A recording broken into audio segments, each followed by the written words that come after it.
పేదవాడి పక్షాన నిలబడతాం, ప్రజా గొంతుకై నినదిస్తాం. వాయిస్ ఆఫ్ వాయిస్లెస్, తెలుగువారి మనస్సాక్షి సాక్షి టీవీ.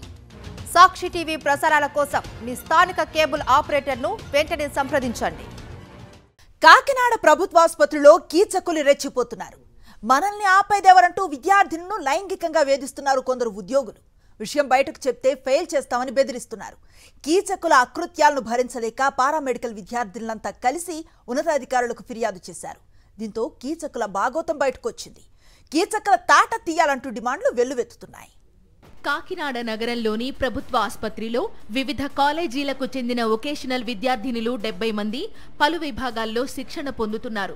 రంగరాయ మెడికల్ కళాశాలకు చెందిన బయోకెమిస్ట్రీ ల్యాబ్ అటెండెంట్ కళ్యాణ చక్రవర్తి కీచక బుద్ధి బయటపడింది.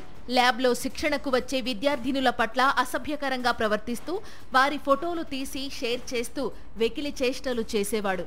పైగా తన కోరిక తీర్చాలంటూ విద్యార్థినులపై ఒత్తిడి చేసేవాడు. ఇతనికి ఆసుపత్రి ల్యాబ్ టెక్నీషియన్లుగా పనిచేస్తున్న జిమ్మిరాజు, గోపాలకృష్ణ, ప్రసాద్లు సహకరించేవారని విద్యార్థినులు ఆరోపించారు. తాము వేధిస్తున్న విషయం బయటకు చెబితే మార్కులు తగ్గించి ఫెయిల్ చేస్తామని బెదిరించారని విద్యార్థినులు చెప్పారు.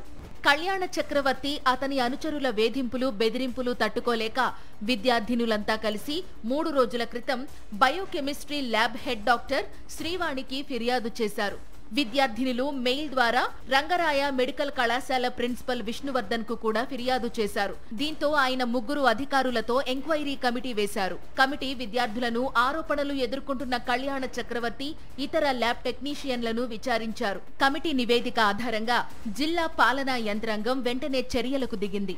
విద్యార్థినులు ఇచ్చిన ఫిర్యాదు ఆధారంగా 4 ల్యాబ్ టెక్నీషియన్లపై క్రిమినల్ చర్యలు తీసుకోవాలని పోలీసులకు చెప్పినట్లు జిల్లా కలెక్టర్ తెలిపారు.